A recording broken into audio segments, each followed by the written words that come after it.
Macron et le Qatar, on en parle ou pas? On l'a tous vu ce moment. Il nous manque 3 secondes sur cette vidéo, mais qui existe version américaine. Sur la version française, on nous dit faire le point sur les dossiers actuels. Et ben c'était quel point qu'il voulait faire exactement? Je vous la mets? One, I'm waiting the street because everything is frozen for you.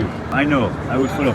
But you know, after I would love if we can have a short discussion with Qatar and you on the situation in Gaza because... Ah ben nous on n'avait pas cette information là que Macron il essayait de faire en sorte que Trump aille parler au Qatar. On va éviter de parler de son anglais en 2025, d'avoir un président français qui dise I'm waiting the street, ça veut rien dire. Ok, j'attends la rue, ça veut rien dire. Sans parler aussi de cette phase hyper malaisante entre le président de la Syrie, Al-Thani du Qatar et Macron, et le fait qu'ils sont en train de tutoyer le mec de la Syrie, de le prendre dans ses bras, de lui dire ouais t'inquiète on gère avec toi, vas-y viens. Parce que c'est vrai que nous en France, on ne veut pas de retour des Françaises qui sont allées en Syrie. Par contre le président syrien qui fait partie de Daesh à la base, oui non ça va c'est cool. Hyper malaisant, vous trouvez pas non? By the way, je la trouve plus sur Brut. Si vous la trouvez, dites-moi. À titre informatif, il faut savoir quand même que le Qatar a à peu près 20% des Champs-Élysées en termes d'immobilier et que surtout le Qatar depuis 2017 a investi 50 milliards en France. Des avions de combat Rafale chez Dassault. Et dans l'autre sens aussi,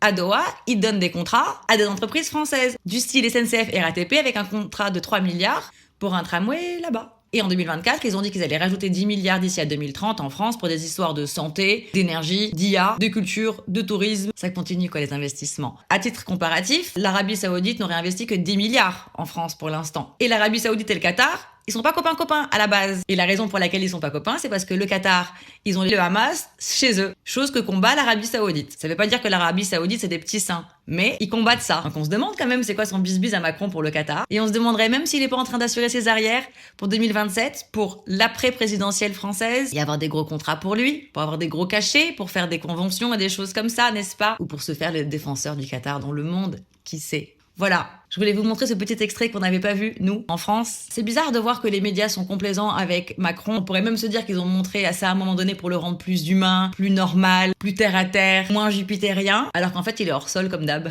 Vous en pensez quoi, vous? Vous commentez? On en parle de Macron et du Qatar, et des médias. On a bien rigolé, mais on s'est bien moqué de nous aussi.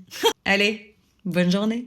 Pour la petite blague, on dirait pas une situation de boîte de nuit. Genre le mec il négocie avec le bouncer à l'entrée. Oui vas-y fais-moi rentrer. Non, je suis désolée, vous pouvez pas, c'est une soirée privée. Bon attends, je vais appeler mon pote. Eh vas-y fais-moi rentrer. Et l'autre bah non, ce soir je peux rien faire, désolé.